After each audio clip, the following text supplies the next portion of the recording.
عليكم، كي دايرين؟ الحمد لله. اليوم جيت نوجد لكم واحد الزيت بالخزامه وكيهم الوليدات الصغيورين. قبل ما نبداو الفيديو كنقول لكم ما تنساوش تدعمونا بلايك وابونيو وبارطاجيو مع العائله ان شاء الله، وشي كومونتير يكون زويون.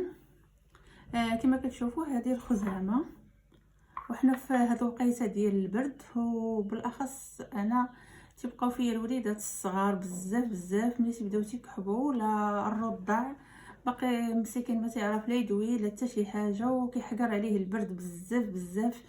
ما تعرف هكايا خديتو ليه الدواء وباقي البرد شاد فيه، مع انك تاخدي الاحتياط بطبيعه الحال. وقت اللي كتبغي تبدلي ليه ولا كتبغي تبدلي ليه حويجاتو هكا ولا كتبغي تنظفي ليه كتاخدي الاحتياط على البرد، ولكن رغم ذلك كيعود مسكين فيه الكحبه وتيرد والسخانه تطلع ليه.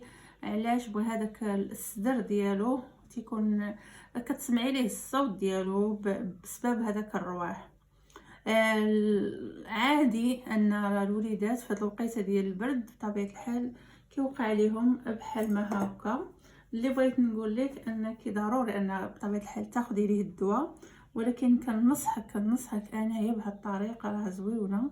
كتسدري تدهني بها الصدر ديال ولدك اولا البنيه ديالك. هذه تتلاق حتى الكبار، ماشي غير الوليدات الصغار ولا الرضع.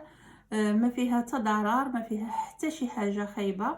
على منفعتك، ما غادي تضرك بطبيعه الحال. هو الزيت العود والخزامه. هنا عندي الخزامه تقريبا شي معلقه كبيره، وعندي هنايا زيت العود. زيت العود راه موجود في اي دار. غتاخدي واحد تقريبا الا درتي معلقه ديال الخزامه ديري 2 معالق ديال زيت العود، كتخلطيهم مزيان بحال ما هكايا، مزيان هكا.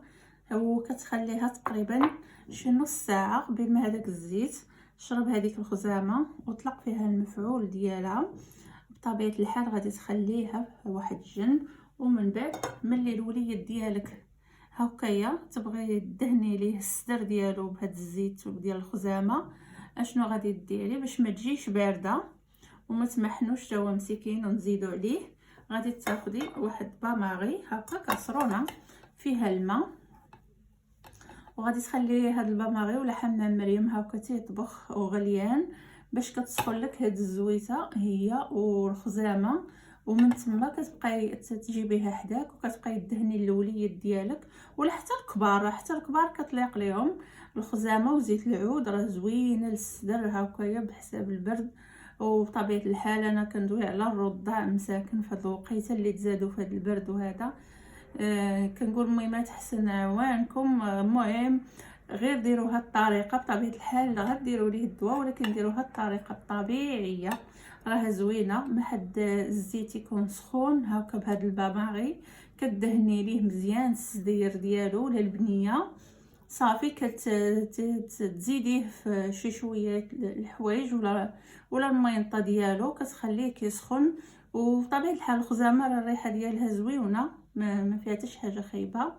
والله يجيب الشفاء لاي واحد تقلب على هذا الفيديو ومحتاج هكا شي حاجه طبيعيه باش يسخن الصدر ديالو. كنقول لكم ما تنساوش تدعمونا من لايك وابونيو وبارطاجيو مع العائله، وشكرا.